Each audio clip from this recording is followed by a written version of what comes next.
የሚያናድደው ነገር ደግሞ በጣም የሚያበሳጨው እኔ እዚህ ጋር በቃ ንቅ የሚለኝ የሚተናነቀኝ ነገር ምንድነው ካላችሁ አጠገቤ ያለው ሰው ሌባ መሆኑን እያወቁ አብሬ ማምለኬ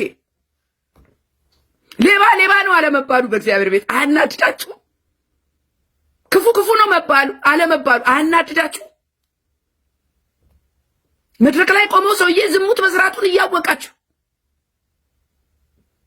ኃጢአቱን እያወቃችሁ ቁጭ ብላችሁ አሜን አሜን ስትሉ ምን ይሰማችኋል እናንተ? እኔ ከሰማው አልደብቅም። በእግዚአብሔር ቤት መቀለጃ አይደለም። ንጹህ መስዋዕት ልናቀርብ ነው የተጠራነው። እኛ የምናቀርበው መስዋዕት አንካሳ፣ የተበላሸ፣ ጠማማ፣ እርኩሰት ቤተክርስቲያንን የሞላት ያን ሰላም ወገኖቼ፣ ኢትዮጵያውያን ኤርትራውያን እንዴት ናችሁ? እንዴት ከረማችሁ? ታች ወንጌላዊ ጸገነት ነኝ። ይህ ወንጌል ለዓለም ሁሉ የቃልና መንፈሳዊ ምክር አገልግሎት የመጨረሻው ዘመን ደግሞ እግዚአብሔር ሐሳብና ድምጽ ከሁኔታዎች ጋር እያያያዝን የማቀርበው ዝግጅቴ ነው። የማቀርበው አገልግሎቴ ነው። አገልግሎቴ እንግዲህ ለብዙዎች እንዲደርስ ሼር እና ሰብስክራይብ እንድታረጉልኝ ከናንተ ሁልጊዜ የምፈልገው ይሄንን ነው። አገልግሎቴ መደገፍ የምትፈልጉ ደግሞ ከስር በማስቀምጠው የስልክ ቁጥር በዜል መርዳት ትችላላችሁ። በፈቃደኝነት ነው። በጸሎታችሁ አግዙኝ። እግዚአብሔር እኔና እናንተ እንድንሰራ የሚፈልገው ብዙ ዓላማ አለ፣ እቅድ አለ።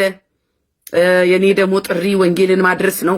የእግዚአብሔርን ሐሳብ ለትውልድ ማድረስ ነው። የምስራችሁን መንገድ ነው።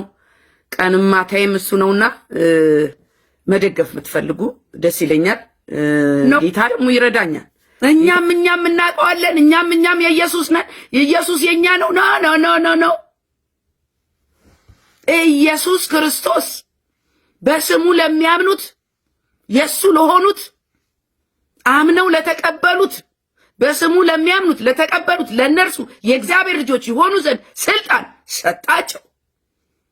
ስልጣን የሚገኘው ክርስቶስ ኢየሱስን በመቀበል ነው። ታለ ባፍሽ ኢየሱስን አውቀዋለሁ እኛም እኮ እናውቀዋለን ይላሉ። በጣም የሚያበሳጨኝ አባባል። እኛም እኮ እሱን ነው የምናመልከው። እንደሱ አይሰራም እህቴ።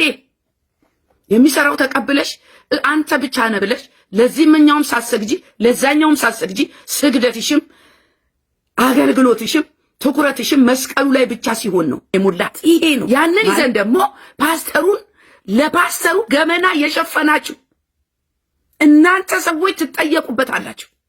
አጋልጡና በዛው በጉባኤ መሃል ንስሐ ይግባ ያ ፓስተር። ዝም ብላችሁ በውጭ እያሾካሾካችሁ የተቀመጣችሁ ይሄ ነገር ፕሊዝ ማቀው ጉዳይ ስላለ ነው። አሁን በዚህ ሰዓት እየተተራመሰች ያለች ቤተክርስቲያን፣ የተዘጋች ቤተክርስቲያን፣ ምዕመናኑ ሁሉ ለቆ የወጣባት ቤተክርስቲያን አለች። ቤተክርስቲያን መናገር አልፈልግም። ፓስተሩንም መጥራት አልፈልግም። እናንተ ሰዎች እዛ ውስጥ ያላችሁ ጉዱን የምታውቁ ታሪኩን የምታውቁ ሌላም ቤተክርስቲያን ይመለከታል። ይሄ እንደው የተገለጠ ስለሆነ ነው። እባካችሁ ፓስተራችሁን አድኑት። ንስሐ ይግባ። ገንዘብ አርጉት፣ መልሱት። ፓስተሮቹን ጠላት እየተጠቀመ አእምሯቸውን እያሽከረከረ መከራ ውስጥ ገብተዋል። እያሳታቸው ማለት ነው እንጂ እነሱ ሁሉ የእግዚአብሔር ጥሪ ያለባቸው ናቸው። መቼም ሲጀምሩ ማለት ነው። ያለ ጥሪ ማንም ሰው ፓስተር አይሆንም። ያለ ጥሪ ማንም ነብይ አይሆንም። በኋላ ግን በአንድም በሌላም ጠላት ይጠቀምባቸውና በኃጢአት ይወድቃሉ። በኃጢአት ሲወድቁ ቤተክርስቲያን ለቆ መውጣት፣ እጭጭ ማለት፣ በጓሮ ማውራት፣ ሐሜት፣ ጥላቻ፣ መራገብ ሳይሆን ተሰብሰቡና ይሄ ሰው ንስሐ ግባ በሉና ከወደቀበት ይነሳ። እናንተም ፓስተሮች በተለያየ ችግር ውስጥ በተለያየ ኃጢአት ውስጥ የምትወድቁ ህዝባችሁን ብቻ ሳይሆን እግዚአብሔርን ብቻ ሳይሆን ምዕመናኑ መንጋውን ነውና የበደላችሁት። እዛው ፊት ለፊት መንጋው ፊት በተሰበሰበበት ራሳችሁን አዋርዳችሁ ንስሐ ግቡ። ማጥፋታችሁ ሳያንስ እንደገና ደግሞ ጻድቅ ትጫወታላችሁ። ኧረ አልሆነም እያላችሁ ይሄ ለእናንተ ነው መልእክቴ። አይ ዶንት ኖ ይሄን ለምን እንደሚያናግረኝ አላቅም፣ አላሰብኩትም። ብዙ አማኞች በእግዚአብሔር ቤት ልጅ ተብለው ተቀምጠዋል፣ ግን የልጅነት ድርሻቸውን አይወጡትም። ልጅ ከሆንክ ወንድም አለ የልጅነት ኃላፊነት አለብን በእግዚአብሔር ቤት ውስጥ። እግዚአብሔር ራሱ ደግሞ ልጅ ስንሆን የመደበልን ነገር አለ ማከናወን ያለብን። ሕያው መስዋዕት መስጠት ለእግዚአብሔር የምንሰጠው መስዋዕት አለኩ። ልጅ ለአባቱ አይሰጥም እንዴ? እናንተ ዝም ብለው እየተቀበሉ ከእግዚአብሔር እየተቀበሉ መዳናቸው ራሱ ለእግዚአብሔር ጥቅም የሚመስላቸው ሰዎች አሉ። ስለዚህ ዛሬ ያንን መድረክ ላይ ቆመ ለሰው ጆሮ የሚመች ነገር፣ የሚያስጨበጭብ ነገር፣ ከወንበር ብድግ የሚያስደርግ ነገር፣ ጎሽ ጎሽ የሚያስብል ነገር፣ የውሸት ትንቢት የሚያስፈነጥዝ በባዶ እሱ ሰው እንጂ እግዚአብሔር ማገልገል ማለት አይደለም። እግዚአብሔር ንስሐ ግባ የሚለውን ሰው አንተ እግዚአብሔር ይወዳል ጌታ በቃ ችግርን አሳልፎላት ጥሏል ንስሐ ግባ የሚለውን ሰው እኮ እንቅልፍ ያጣውን ሰውዬ ስሙ። አንዳንዴ በጣም የሚያስደነግጠኝ ነገር ምን እንደሆነ ታውቃላችሁ? ይቅርታ አድርጉልኝ ሴቶች፣ የከበረ ነገር ይዛችሁ መታችሁ፣ የእግዚአብሔርን የከበረ ነገር ይዛችሁ መታችሁ፣ ስትታዩ ግን ዓለማዊ ነው የምትመስሉት። እንዴ የእግዚአብሔር ሴት እኮ ውበቷ የተለየ ነው። እናንተ ምን ሆናችሁ ሴቶች? ቀይ ሊፕስቲክ ተቀብታችሁ። እኔም ድሮ አረገው ነበር። ድሮ አይባልም እንደው ከ3 ዓመት በፊት አረገው ነበር። ከዛ ጌታ ተናገረኝ። አንቺ የኔ አትመስይም አለኝ። በቃ እቴ የእግዚአብሔር አትመስይም። የእግዚአብሔር የሆነ ነገር ይዘሽ ቁጭ ብለሻል እኮ፣ ግን ማንነትሽ አለባበስሽ የእግዚአብሔር ሴት ሊመስል ይገባል። እንዴት ነው የእግዚአብሔር ሴት የምትመስለው ካልሽኝ፣ ዓለምን አትመስልም። በዚህ ነግርሻለሁ። የዓለም ሴት በጣም ሊፕስቲክ አድምቃ፣ እኔ እግዚአብሔር ምስክሬ ነው የሚናገሩትን መስማት አልችልም። እንደዛ ሆና የቀረበች ሴት ወንጌል ስርጭት ስትወጡ ቀይ ዚጋ። የሀገር ቤቶች ደግሞ እግዚአብሔር ምስክሬ ነው አቀባቡን ማታቁበት መሰለኝ። ከከንፈራችሁ አልፎ ጉንጫችሁ ሁሉ ተለቅልቆ የምትወጧላችሁ። እሱ አይደለም እኮ ጌታን የሚማርከው ዓለም። ሐዋርያው ዳንኤል ያሉትን ነው ማያይዘው። ሐዋርያው ዳንኤል የተከበሩ አባት የተከበሩ አገልጋይ ናቸው። እባካችሁ ሐዋርያ ብላችሁ አትጥሩኝ ከዚህ በኋላ አሉ። ወይ ፓስተር በሉኝ ወይ ጋሽ ዳንኤል በሉኝ አሉ። ዛሬ ቤተ ክርስቲያን በሐሰተኞች ነቢያት እየተፈተነች ነው። ከመስመር የወጣ ነገር፣ ከቃሉ የወጣ ነገር፣ ሰምተን የማናውቀው ነገር ከቀን ወደ ቀን እየተጨመረልን ነው። ሐዋርያ የሚለውን ስም አንሱልኝ ስለ ጌታ ብላችሁ አልፈልገው። ከእንግዲህ ወዲህ ፓስተር ብላችሁ መጣት ትችላላችሁ። መለስ ሲል ጋሽ ዳንኤል ማለት ትችላላችሁ። ከዛ ያለፈ ነገር የለኝም። አንሱልኝ። ግልጽ ልንገራችሁ፣ ሐዋርያ ዳንኤል ሲሉ ክብድ ይሎኛል። ይህ ትሕትናና እግዚአብሔርን የማወቅ ምልክት ነው። ሐዋርያ ሳይሆኑ ሐዋርያንን የሚሉ ሕይወታቸው የሚመሰክር የተቀቡ ቀይ ምንጣፍ የማያስነጥፉ ማስታወቂያ የማያሰሩ የማይነግዱ ገንዘብ የማይቀበሉ ናቸው። እንዴ እነ ጳውሎስን ባየንበት አይን እንዴት ሆኖ ነው እናንተ? እነ ጴጥሮስ እነ ጳውሎስን ባየንበት አይን አንተ ሐዋርያ ነኝ ትላለህ እንዴ? ወንድማል ያሉ የእግዚአብሔር ክብር ሲገባ ራስን ዝቅ ታደርጋለህ፣ ታዋርዳለህ። ያልሆንከውን ነኝ ማለት ታቆማለህ። እየገባ ሲመጣ እየተገለጠልህ ሲመጣ ለተሸከምከው የእግዚአብሔር ቤት ማዕረግ እንደማትመጥን ይገባሃል። አረ ትላለህ። ብዙ ጊዜ እናገረዋለሁ። እፎይ ግን ኢየሱስን አላገኝም። ከየትምና ከየትም ወደ ኦርቶዶክስ ቤት ስትሄድ ኢየሱስን አታገኝም፣ አትድንም። ወንጌል አማኝነት ይሄ የሃይማኖት እኮ አያድንም። ማንም ሰው ግን ከእስልምና መጥቶ መጀመሪያ የሚያደርገው ክርስትና ተቀበልኩ ካለ ክርስቶስን ነው የሚሰብከው። ይሄ ወንድም ግን ኢየሱስን አይሰብክም። አሁንም ያንን የነበረበትን የሙስሊሞቹን ገመና ሲያጋልጥ ቁጭ ብሎ ይውላል። ጥሩ ነው ለዛ ከተጠራ። ነገር ግን እግዚአብሔር የጠራ ያኛውን ብቻ ለማጋለጥ ሳይሆን ወደዚህ ደግሞ ወደ ክርስቶስ ኢየሱስ ሰዎችን እንድትማርክ ነው። አሁን ደግሞ ምን ጀመረ? አቤት ትቢቱ፣ አቤት መለጠጡ። አሁን ደግሞ ኦርቶዶክስን መሳደብ ጀመረ። ኦርቶዶክስንና መንግስትን ለማጋጨት ቁጭ ብሎ የሚያወራውን ስሙ። ቪዲዮ አያይዛለሁ። ይመራኛል ላልከው ጠቅላይ ሚኒስትርህ እንኳን ለጾም እንኳን ያደረሰና አንተን አላለህም። ምክንያቱም ይጸየፋል። በዚህ መጠን እንኳን ያደረሰ ብላችኋል ብሏል። ክርስቲያን አላየውም።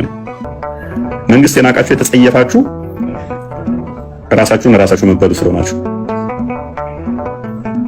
ልክስክሶች ስለሆናችሁ ሆዳሞች ስለሆናችሁ አያችሁ፣ ናቃችሁ። ኦርቶዶክስን በንቀት ምን ይላቸዋል? ወደ አመጽ እየቀሰቀሳቸው ነው።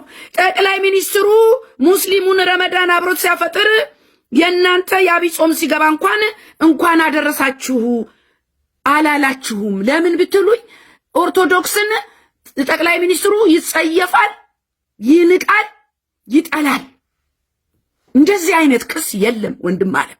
ደግሞ ኦርቶዶክሶችን ብሎ የሚያወራው ራሱን አዳርጎ ኦርቶዶክስ ውስጥ አይደለም፣ እናንተን እያለ እነሱ እያለ ታጠቁሞ ኦርቶዶክስ ላይ ይችላል ነው። አንተ ማነህ? አንተ ኦርቶዶክስም አይደለም፣ ሙስሊምም አይደለም፣ የወንጌል አማኝም አይደለም። አሁን አቅጣጫ እያሳየኝ ያለው ለኔ ስከታተል ሃይማኖት የለሽ እዛው የሆነ ተልኮ ያለብህ ይመስለኛል። ከዛ ምን ይላቸዋል መሰለ?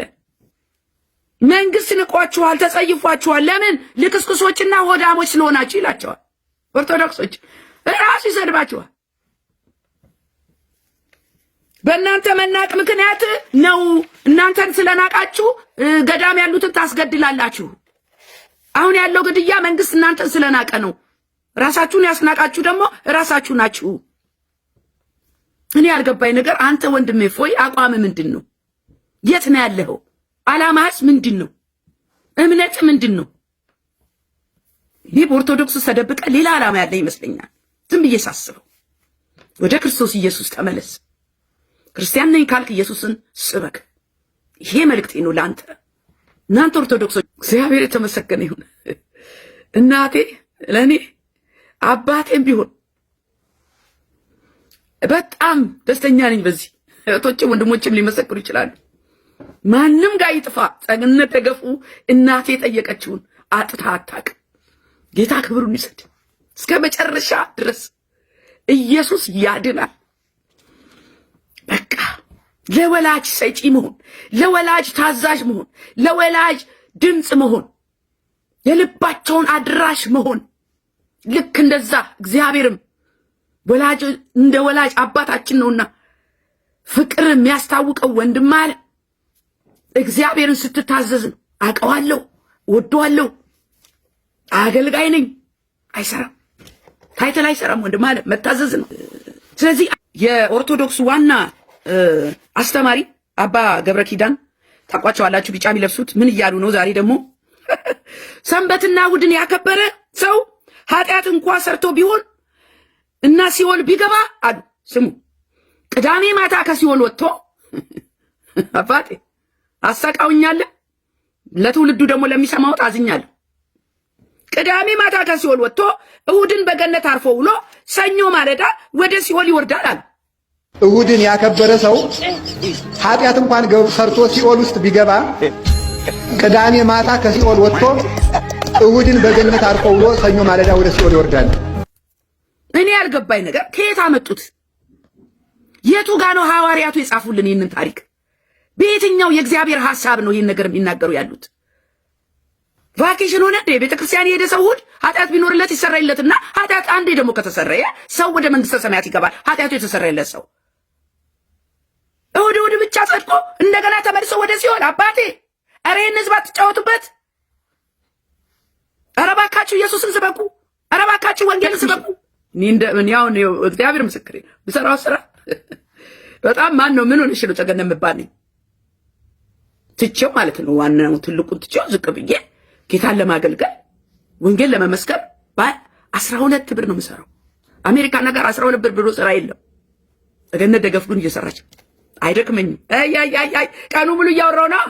አክቤም የሄዱትን እየጸለይኩ ነው። ተስፋ ያጡትን ኢየሱስ ይወዳቸዋል፣ ያድናቸዋል። እንዴ ከዚህ በላይ ስራ አለ አይደል? ለኔ ደስ እያለኝ 14 ሰዓት 15 ሰዓት መነዳበት ጊዜ አለ በቀን።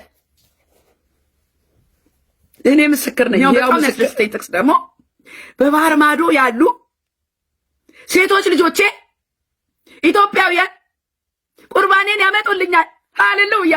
በባህር ማዶ ማን ያለው? እኔ እናቶቼ፣ የትኛው በባህር ማዶ ያላችሁ ኢትዮጵያውያን። አሎ ኢትዮጵያዊ ጌታ የሰጠኝ ሀገር። ከዛስ ሴት ልጆቼ፣ የሁሉ መስፈርት ተነግሮኝማ የኔ ነው ብዬ ካልኮራው እመኑ አጋለኝ። ከዛስ ቁርባኔን ያመጡልኛል። እቴ ቁርባን አምጪ ነሽ፣ ለእግዚአብሔር የሚቀባውን ቁርባን አምጪ ስጪ። እና ይሄ የኒውዮርኩ ሜየር የከተማ ከንቲባ ሙስሊም ነው። እዚህ ኒውዮርክ ወዴት እየሄደች ነው ትላላችሁ? አሁን በሰው ሀገር ተቀምጠው የነጻነት የድፍረት ብዛት ምን እያደረገ ነው ብትሉኝ፣ በማናለብኝነት በቢሮ ውስጥ ሙስሊሞቹን ሰብስበው አብረው ምንጣፍ ላይ ቁጭ ብለው እንግዲህ ከዚህ በላይ ነጻነት አለ አሜሪካን ውስጥ? ከዚህ በላይ የአሜሪካ አለች እንዴ? የለችም። ይሄም ሆኖ እኮ ነጻነታቸው ተከብረው ምንም አይደለም። እሺ ሙስሊሙን አርፎ ቢቀመጡ አከብረው ተከባብረው ቢቀመጡ ጥሩ ነው። ፕሬዚዳንት ትራምፕን ይሳደባሉ። አለች ደግሞ የሚኒስቴቷ ሴነት አለች ሶማሊያዊ እንዲሁ ትራምፕ ላፏን መካፍት እሷን ሳይ የአሜሪካ ትዕግስት የአሜሪካ ነጻነት ይታየኛል። አለች ይኸው እየተሳደበች እድል ቢሰጣቸውማ አሜሪካ በሙስሊም ብትተዳደር ክርስቲያን እኮ ጠፋን እኮ አለቅን እኮ በገጀራ አለቅን እኮ። እኛን ለማጥፋት አይደለም ዋናው ተልቆ በይሄ ጌይ ሌዝቢያን ትራንስጀንደር ጾታቸው የሚቀይሩ አሉ ኤልጂቢቲኪው ይባላል። የእነሱን ማህበር መሪ ትራንስጀንደር አድርጎ መርጦ የከተማዋ ይኸውላችሁ አደባባይ የሚወጣውን ርኩሰት ነው የምነግራችሁ። ዶናልድ ትራምፕ ጌዮችን ኤልጂቢቲኪውን ይቃወማል። የክርስቶስ ወንጌልን ይዞ ወጥቷል። እዚህ ጋር ግን ይሄ ሙስሊሙ ጌዮችን ምኖችን ደግፎ የከተማው የጌዮች ኃላፊ አድርጎ ማንም ቢሾም ጥሩ ነው። ድምፀ ጎርናናውን ወደ ሴት የተቀየረውን ትራንስጀንደር ጾታውን የቀየረውን ሴት እኮ ነው። የእግዚአብሔር ነገር አትቀይረውም። ባክተው ይኸው አደባባይ ሰብስቦ እኔ አንተ ነው የምላቸው። እኔ አብሮኝ የሚሰራ ስሙኝ ይሄን አልፈራ አብሮኝ የሚሰራ ወንድ የሆነ ወደ ሴት የተቀየረ አለ። ጥቁር ሚኒስከርት የሚለብስ ጸጉር ዊግ እዚህ ጋር የሚያደርግ ጡት የውሸት ያደረገ ማለት ነው። እኔ ሲያይ ድራሹ ነው የሚጠፋው። ሰላም እንኳን አይለኝም። ከዛ አንድ ቀን ይህንን ሰው ስታገኙ አንቺ በይው አሉኝ። ኖ ሃይዶን ሜን ድራሹ አልኳቸው። እንዲህ አይንን አይ እድሜ ለትራምፕ ነጻነት መጥቶልኛል። ማየው ወንድ ከሆነ ወንድ ነው፣ ለእኔ ወንድ ነው። አልተነቀቅም፣ አላባብልም፣ አላስመስልም። ለማ ብዬ እግዚአብሔር የፈጠረው ወንድ ሴት ሆኖ ሲመጣ እና ወንድ ነህ ብዬ ላጨበጭብለት ነው ወይ ሴት ነሽ ብዬ ና የእግዚአብሔር ነገር ግን እንደ እግዚአብሔር ተፈጥሮ ትክክል አይመጣም። የፈለገ ሰርጀሪ ብታቀያየር ድምፅህን ወዴት ታስገባው? ጎርናና ነው ትብለኝ። ደግሞ በጣም የሚገርማቸው ነገር ብዙ ወንዶች ሴት መሆን አማራቸው። ዋት ሃፕን እኔ ያልገባኝ ነገር አቬለብል መሆን ማለት ምን ማለት ነው? እግዚአብሔር ሲፈልገን መገኘት ማለት ነው ለእግዚአብሔር ነገር። ይህንን አድርሺ ስትባይ እነሆኝ አባዬ ምትሉ ናቸው። ጆሮ ዳባ ሚል ብዙ ነው። አሁን እግዚአብሔር እኮ ተናግሯል። እንዲያርግልኝ የሚልሽ ነገር አለ እቴ፣ ለራስሽ የሚናገርሽ የተመደበልሽ ሩጫ አለ እኮ። አንተ ወንድሜም አለህ እኮ እግዚአብሔር እንድታከናውነው በህይወት የሚፈልገው ነገር አለው። እለት ዕለትም ማቅረብ ያለብን መስዋዕት አለ። እሱን ኢግኖር አርጋችሁ ዝም ብላችሁ በእግዚአብሔር ቤት የተቀመጣችሁ ካላችሁ ይሄ መልእክት ለእናንተ ነው። እሱን ከማወዳ ምን ይወዳደራ ሁሉን እርግፍ አርጎ አስትቶ ያስኬዳል። ሽልማቴ የኔ ጌታ። ወገኖቼ ተባረኩልኝ። ያው እንግዲህ እየሆነ ያለው እየሆነ ነው።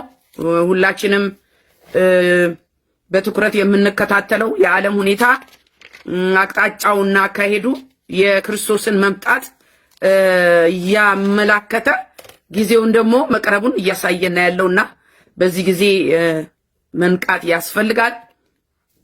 እኔም ደግሞ እንደ አገልግሎቴ ዋናው ተልኮዬ ትውልድ በዚህ ወቅት እንዲነቃ ወንጌልን እንዲሰማ ኢየሱስ ክርስቶስን መግለጥ ነው የኔ ስራና ዛሬም ይሄንኑ ነው ማረገው። አንዳንድ ጊዜ በመልእክቶቼ ውስጥ ሰዎች ወንጌል አሰብኪም ወይ ሲሉ ሰማለን። እንደዚህ የሚሉት ደግሞ የሆነ ነገራቸው ሲነካ ነው። የሆነ ነገራቸው ሲነካ ወንጌል አሰብኪም የሚሉ ሰዎች አሉ። ግን እኔ መልእክት ሙሉውን ወንጌል ነው፣ ሌላማ ምን አለኝ? ነገር ግን ያው ከሚታየው አንጻር ከእግዚአብሔር ሐሳብና ቃል ጋር በማዋሃድ ነው። ዛሬ የመልእክቴ ርዕስ ሕያው መስዋዕት ይላል። ሕያው መስዋዕት ይላል። እኔና እናንተ እግዚአብሔር እያንዳንዳችንን ጠርቶን ነው ወደ ቤቱ የገባ ነውና ወደ ቤቱ ገብተን ተጠርተን ጸድቀን ተከብረን ያለ ነው። ክብራችን ደግሞ ምንድነው? ከጠላትነት ከእግዚአብሔር ጋር የቁጣ ልጆች የነበርን በኃጢአታችን ወድቀን የነበርን ክርስቶስ ኢየሱስን በማመን አሁን ከክብር ላይ ክብር የሆነውን ከክብር በላይ የሆነውን የልጅነት ስልጣን አግኝተናል። በእግዚአብሔር ቤት ያለነው እኔና እናንተ ስማችን ተቀይሮ ታሪካችን ተቀይሮ ያለፈ ነገራችን ኃጢአታችን በደላችን ተደምስሶ ታጥበን ጸድቀን ልጅ ተብለን ነው በእግዚአብሔር ቤት ውስጥ ያለነው። ስለዚህ አሁን ዛሬ ማየት ብፈልገው ሕያው መስዋዕት ብዬ አርዕስት የሰጠው ጉዳይ ምንድነው ካላችሁኝ እግዚአብሔር አብ አባታችን ልጆች ካለን ዘንዳ ልጆች ከሆነን አይቀር እንደ ልጅ ደግሞ ኃላፊነት አለብን። ስለዚህ ዛሬ ያንን ነው ክሊር ማድረግ የምፈልገው። እንግዲህ እግዚአብሔር እያንዳንዳችን ወደ ቤቱ ጠርቶ ሲያስገባን እንደ ልጅ እግዚአብሔር ከኛ የሚፈልገው ነገር አለ። ስለዚህ አሁን ዛሬ ራሳችን እንድንጠይቅ የምፈልገው እኔ እግዚአብሔር ልጅ ነኝ አይደል? አባቴ ከእኔ የሚፈልገውን ነገር እያደረግኩ ነው ወይ? እየሰጠሁት ነው ወይ? ወይስ ዝም ብዬ ከሱ ለመቀበል ቁጭ ብዬ እሱ አርጊ የሚለኝን ሳላረግ እየኖርኩ ነው ወይ የሚለውን እንድናይ እፈልጋለሁ። ስለዚህ አንድ ትልቅ ነገር እግዚአብሔር ከኔና ከናንተ የሚፈልገው መታዘዝ ነው። መታዘዝ ከመስዋዕት ሁሉ ይበልጣል ይላል የእግዚአብሔር ቃል። መታዘዛችን ለእግዚአብሔር የምናቀርበው ሕያው መስዋዕት ነው። ልጅ ይታዘዛል። እግዚአብሔርን መውደዳችን የሚያስታውቀው ማክበራችን የሚያስታውቀው ስንታዘዘው ነው። ወላጁን የማያከብር ልጅ አይታዘዝም። ወላጁን የማይወድ ልጅ ወላጁ የሚለውን አይሰማም። መውደዳችን በመታዘዛችን ያስታውቃል። ስለዚህ ዋናው ሕያው መስዋዕታችን እግዚአብሔርም ጽፎልናል። ምንድን ነው ካላችሁ መታዘዛችን ነው። በእግዚአብሔር ቤት ያሉ ልጆች ተብለው የሚጠሩ ከእግዚአብሔር በረከትና አባትነት ያልጎደለባቸው ነገር ግን የልጅነት ግዴታቸውን የማይወጡ አማኞች በጣም ብዙ ናቸው። ወንድሞቼ እህቶቼ፣ መዳናችን በእግዚአብሔር ቤት መኖራችን በስሙ መጠራታችን ለኛ ትልቁ ነገር እሱ ነው። ምን ብትሉ በነፃ ያገኘነው የልጅነት ስልጣን። የልጅነት ስልጣን በገንዘብ አይገዛም፣ በዘመድ በጉቦ አይወሰድም፣ በዓለምኛ እውቀት አይገኝም፣ በእድሜ በምናምን በትልቅነት በቁመት በሳይዝ በቁንጅና አይመጣም። የልጅነት ስልጣን የሚመጣው በክርስቶስ ኢየሱስ በማመን ብቻ ነው። ሌላ ነገር ደባል ሳያረጉ ማለት ነው። ዋና ያንተ ነህ ብሎ ነው ኢየሱስን ይዞ ዋና ያንተ ነህ፣ አዳኝ ያንተ ነህ፣ እረኛ ያንተ ነህ፣ ጌታ ያንተ ነህ፣ አምላክ ያንተ ነህ። ያኔ የልጅነት ስልጣን ይመጣል። በልቡ ሰው አምኖ ባፉ ሲመሰክር ይጸድቃል፣ ይድናል። ግን ክርስቶስን በውስጥ ሳይናገሩለት ጌትነቱን ሳይናገሩለት እንደገና ደግሞ ጌትነቱ የሚናገሩትን እያሳደዱ እግዚአብሔርን አውቃለሁ የእግዚአብሔር ልጅ ነኝ እኛም ና ነው። የዛሬ መልእክቴ ዋናው ሐሳብ ሕያው መስዋዕት በሚል እግዚአብሔር ከኛ ከልጆቹ ምን ይጠብቃል ነው። በቤተሰብ ውስጥ እንደምታውቁት በቤተሰብ ውስጥ የሚታዘዝ ልጅ አለ እኮ እናንተ አባዬ እያለ አንዳንድ ልጆች በቃ ይሙላላቸዋል። እናታቸው ስር አይጠፉም፣ አባታቸው ስር አይጠፉም። እንደዛ አይነት ልጅ ነሽ እህቴ። ያ የሚላከው ልጅ ነው ወንድሜ። ቤታችን ውስጥ እንኳን ከወንድም ከእህቶቻችን በተለየ ለወላጅ የሚታዘዙ አሉ፣ ለወላጆች የሚቀሉ አሉ። ስለዚህ አመፀኛ አለ በቤተሰብ ውስጥ የማይታዘዝ። በእግዚአብሔር ቤትም እንደዛው በአመፅ ውስጥ ያሉ ሰዎች አሉ። እግዚአብሔር የሚያሳዝን ነገር እየሰሩ አማኝ ነኝ የሚሉ ሰዎች አሉ። እየዋሹ እየቀጠፉ በኃጢአት ተጨማልቀው አሉ። እንደ ዳዊት እንደ ልቤ የሚባሉ አሉ። በእግዚአብሔር ቤት መታዘዝ እንደ ልቤ ያሰኛል። መታዘዝ ከመስዋዕቱ ይበልጣል። ሁለተኛ ነገር ደግሞ አቬለብል መሆን። እንዴ አባትሽ ሲፈልግሽ የት ነው ያለሽ? ወቴ ማን ሄድልኛል ማን ይላክልኛል ሲል የት ነው ያለኸው? እግዚአብሔር ባላከው ጉዳይ ተጠምደ ከሆነ እግዚአብሔር እዚህ ጋር ሲፈልግ ማያገኝ ከሆነ የእግዚአብሔርን ተልቆ ማትፈጽም ከሆነ አንተ ከማይታዘዙ ልጆች አንዱ ነህና መስዋዕት እያቀረብክ አይደለም? ያው መስዋዕት። ስለዚህ አሁን እግዚአብሔር ቤት ሁላችሁም እንደምታውቁት በጣም ትርምስምስ የበዛበት ነገር ነው። በቃ ሁሉም በራሱ ዛቢያ የሚሄድበት ነገር ነው እንደምታውቁት። እና በዚህ ላይ ደግሞ የእግዚአብሔር የሆነውን አይደለም እየታዘዝን ያለ ነው። መስለን ተመሳስለን ነው ብቻ ያለው። መምሰልና መመሳሰል የሚባል ነገር አለ። አሁን ሁሉም መስሎ አብሮ ከነ ልዩነት መኖር ማለት ነው። እሱም አትታዘዝም፣ አንተም አትታዘዝም። እንደውም ባለመታዘዝ ተመሳስለናል። ዓለምን በመምሰል ተመሳስለናል። አንድ ሆነናል እኮ። ስለዚህ ግርግር ውስጥ አለን። ዓለምን ነው የምንመስለው። ንግድ ውስጥ አለን፣ አመፅ ውስጥ አለን፣ ፖለቲካ ውስጥ አለን፣ ዘረኝነት ውስጥ አለን ያልተጠራንበት አለን። በዓለም ማንነታችን እግዚአብሔርን ሳንመስል የልጅነትን ያንን ክራይቴሪያ ያንን መስዋዕት ሳንከፍል ያንን ማንነታችን ሳይቀየር በዓለም ማንነታችን ገብተን ገጭ ብለን አብረን እናመልካለን። አጠገብ ያለውም እኮ ያመልካል፣ ይዘምራል እኮ። ጉዳዩ ግን ሌላ ነው። በእግዚአብሔር ቤት ውስጥ ሆኖ ክርስቶስን ማመልክ ማያውቅ የእግዚአብሔር ታዛዥ ያልሆነ አመፀኛ አለ አጠገብሽ እህቴ። ስለዚህ እግዚአብሔር ቤት ረክሷልና በማቴዎስ 21:13 ላይ ቤቴ የጸሎት ቤት ትባላለች ተብሎ ተጽፏል፣ እናንተ ግን የወንበዴዎች ዋሻ አደረጋችኋት አለ ጌታ። ካለመቀደሳችን የተነሳ ሕያው መስዋዕት ካለማቅረባችን የተነሳ ኤርምያስ 7:11 ላይ እንደገና ይህ ስሜ የተጠራበት ቤት በዓይናችሁ የሌቦች ዋሻ ሆኗል፣ እነሆ እኔ አይቻለሁ ይላል ጌታ። ፓስተር ሆይ ነብይ ሆይ እግዚአብሔር አይቷል። ከመድረኩ ጀርባ ምትሰራውን አይቷል። ኃጢአት በመንጋውም ዘንድ በሰውም ዘንድ ጆሮ ደርሷል። ምንም የምትደብቀው ነገር አይደለምና አሁኑኑ ቶሎ ብለህ ንስሐ ግባ። አለበለዚያ እግዚአብሔር ተናግሮ ጠብጥቦ አደባባይ ያሰጣሃል።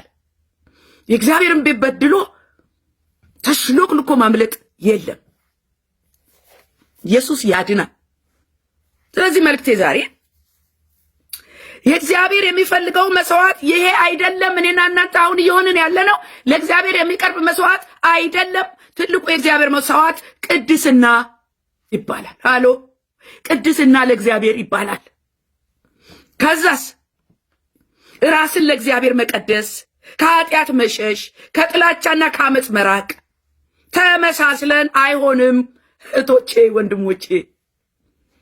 ላያችን ጻድቅ ስለተጫወተ አይደለም፣ እግዚአብሔር ያየው ሌላ ነው። ስለዚህ ዋናው የመልእክቴ ሐሳብ የት ጋር ነው ካላችሁኝ በሮሜ ምዕራፍ 12 ቁጥር 1 እና 2 ነው። this is it መመሪያው ይሄ ነው። በቃ አለቀ።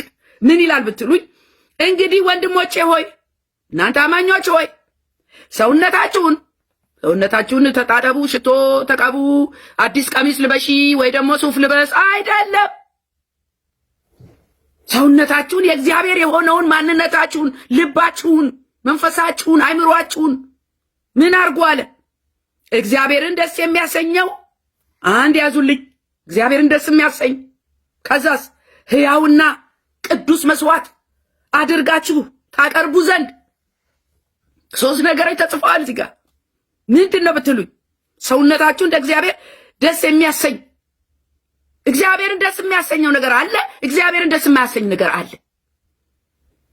አሁን እኔና እናንተ የተጠመድንበት ራሳችንን ደስ የሚያሰኝ ስጋችንን የሚያስደስት የሰውኛ አሰራር እንጂ እግዚአብሔር እንደሚፈልገው መስዋዕት እያቀረብን እሱን ደስ በሚያሰኘው ነገር ራሳችንን ጎተን ስጋችንን ጎሽመን አይደለም ይሆን ያለው ነገር። ከዛስ ሕያው ማለት ሚታይ አክቲቭ የሆነ ህይወት ያለው እየተሰራ በወሬ ያልሆነ ሕያው ማለት ህይወት ያለው ማለት ነው። ቅዱስ መስዋዕት፣ ቅድስና፣ ንጽህና አርጋችሁ ታቀርቡ ዘንድ በእግዚአብሔር ርኅራኄ እለምናችኋለሁ አለ ጳውሎስ። በእግዚአብሔር ርኅራኄ እየተለመንን ነው። ምን እንድንሆን? እግዚአብሔርን ደስ የሚያሰኘው ሕያውና ቅዱስ መስዋዕት ለእግዚአብሔር እንድናቀርብ። ምንድነው ካላችሁ ደግሞ እርሱም ለአእምሮ የሚመች አገልግሎታችሁ ነው። ዛሬ አገልግሎትን ፈትሽ ወንድም አለ። ሰው ነው እያገለገልክ ያለው? ራስን ነው እያገለገልክ ያለው? ለትርፍ ነው እየሰራ ያለው ወይስ እግዚአብሔርን እያገለገልክ ነው ያለው? ማንን ነው እያስጨበጨብክ ያለው? ብዙዎች እኮ የሚያገለግሉት ማንን ነው ካላችሁ ሰውን ነው። ቁጥር 2 የእግዚአብሔር ፈቃድ ምንድነው ለምትሉ ከአገልግሎታችሁ ጋር የእግዚአብሔር ፈቃድ እርሱ በጎ እናንተ እግዚአብሔር ነገር እኮ በጎ ነው፣ ደስ የሚያሰኝ እኮ ነው። ለማን? ለመንፈስ። ለስጋ ደስ ላያሰኝ ይችላል።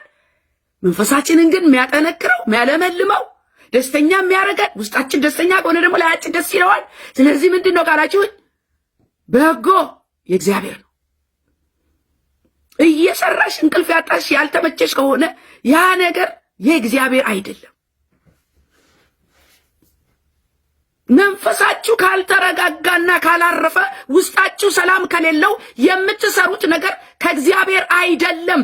ለምን ብትሉኝ የእግዚአብሔር ነገር ያሳርፋል፣ ደስ ደስ ያሰኛል። እንደገና ነግቶም ደግሞ ያንኑት ያለሽ በምትሰሪው ስራ ደግሞ ሁሉ ጊዜ ኃይለኛ ነሽ፣ አይሰለችሽም፣ አይደክምሽም። ስለዚህ ምንድነው ካላችሁኝ የእግዚአብሔር ፈቃድ በጎና ደስ የሚያሰኝ ፍጹም ነው። ይሄ ቀረሽ አይባልም። የእግዚአብሔር ነገር ፍጹም ነው። የእግዚአብሔር ስራ የሆነውን ነገር ምን እንደሆነ ፈትናችሁ ታውቁ ዘንድ እግዚአብሔርን ለማስደሰት እግዚአብሔርን የሚወደውን ለማድረግ መጀመሪያ እግዚአብሔርን ማወቅ ያስፈልጋል። ሃሎ ምንድነው እግዚአብሔር ከኔ የሚፈልገው ብሎ እግዚአብሔርን ማወቅ ያስፈልጋል። በደመ ነፍስ አይደለም፣ በአንተ ሐሳብ በአንተ ፍላጎት አይደለም፣ ለራስህ ታይትል ሰጥተህ አይደለም። እውነት ሐዋርያነት ነው የሚፈልገው ካንተ እግዚአብሔር ፈልገ ይሄኛው ይሻላል ብለ መድበ ይሄኛው ያበላል ብለ ይሄኛው ያዋጣል ብለ ያልተሰጣችሁን የያዛችሁ ሰዎች እግዚአብሔር በእናንተ ደስ ሊሰኝ አይችልም። እዚህ ጋር እየፈለገ ለወንጌላዊነት እዚህ ጋር እየፈለገ ለሌላ ስራ አንተ እዚህ ጋር ነብይ ነኝ ብለ ገጭ ብላል። ያልተጠራህበት ፍሬ የለም። ስለዚህ እግዚአብሔር የሚወደውን ነገር ፈትናችሁ ታውቁ ዘንድ በልባችሁ መታደስ ተለወጡ እንጂ ይህን ዓለም አትምሰሉ ይላል። በልባችን መታደስ መለወጥ ያስፈልጋል ወገኖች። ዓለምን ተመሳስሎ መስሎ የእግዚአብሔር ነኝ ማለት አይቻልም። ካጠገብሽ ካለው ሰው መለየት አለብሽ። የክርስቶስ መሆንህ መታወቅ አለበት። ወንድም ዓለም ለእግዚአብሔር የምናቀርበው መስዋዕት እግዚአብሔርን ደስ የሚያሰኘውን ማወቅ አለብን። በእኛ ፈቃድ የመሰለንን ሳይሆን እርሱ አድርጉ የሚለንን ማድረግ፣ በቃሉ መኖር። አቤት አባዬ! ከሁሉ በላይ ደግሞ ሕያው ቅዱስ የሆነ መስዋዕት፣ ለአእምሮ የሚመች አገልግሎት። እግዚአብሔርን የምናገለግለው ደግሞ በተሰጠን ጸጋ ነው። ብቁም ያደረገን ጸጋው ነው። እግዚአብሔር ባልሰጠ ጸጋ የምታገለግል ከሆነ እግዚአብሔርን ለማገልገል ብቃት የለህም፣ በስጋ ስለማይሆን ማለት ነው። ትልቁ ነገር ግን የእግዚአብሔርን ፈቃድ ማወቅ ነው። አስተሳሰባችን፣ አለባበሳችን፣ አነጋገራችን የክርስቶስ መሆናችን ሊያሳብቅብን ይገባል። እዚህ በኤፌሶን 4:24 ላይ ለእውነትም በሚሆኑ ጽድቅና ቅድስና እንደ እግዚአብሔር ምሳሌ የተፈጠረውን አዲሱን ሰው ልበሱ ይላል። አዲሱን ሰው መሆን ይሁንልን። እናንተ ክርስቶስን መምሰል ይሁንልን። ለእግዚአብሔር ደስ የሚያሰኝ መስዋዕት አቅራቢ መሆን ዋናው መልእክት ይሄ ነው ወገኖቼ። የዛሬ መልእክት ይሄ ነው። ቅድስና ለእግዚአብሔር ሕያው መስዋዕት አድርገሽ የምታቀርቢው መስዋዕት ምንድን ነው እህቴ? እግዚአብሔርን እየታዘዝሽ ነው ወይ? እግዚአብሔር ካንቺ ምን ይፈልጋል? ይሄ ነው መልእክቱ ዋናው። ስለዚህ ወገኖቼ ወዳችኋለሁ። መልእክቴን ሼርና ሰብስክራይብ አርጉልኝ። ኢየሱስ ይመጣል። ራሳችንን ለክርስቶስ ሕያውና ቅዱስ መስዋዕት አድርገን እናዘጋጅ። ራሳችንን እንፈትሽ፣ አገልግሎታችንን እንፈትሽ። በቤተ ክርስቲያን ውስጥ ደግሞ ነውር ካለ ኃጢአት ካለ ሃይ ሰምተሽ ራሱ ባለመናገር ላንቺ ዕዳ አለብሽ እህቴ፣ ለአንተ ዕዳ አለብህ። ይህን በጣም አደራላችኋለሁ። እግዚአብሔር ቤቱን ያጠራል። ኢየሱስ ጌታን ተባረኩ። እሱን ከማወጋ ምን ይወዳደራል? ሁሉን እርግፍ አድርጎ አስትቶ ያስኬዳል። ሽልማቴ የኔ ጌታ። ሰላም ሰላም ወገኖቼ ኢትዮጵያውያን፣ ኤርትራውያን፣ ይህ ወንጌል ለዓለም ሁሉ የቃልና የመንፈሳዊ ምክር አገልግሎት የመጨረሻው ዘመን የእግዚአብሔር ድምጽ የሚሰማበት ነው። እንዲህም አላቸው፣ ወደ ዓለም ሁሉ ሂዱ፣ ወንጌልንም ለፍጥረት ሁሉ ስበኩ። እህታችሁ ወንጌላዊት ጸገነት ነኝ።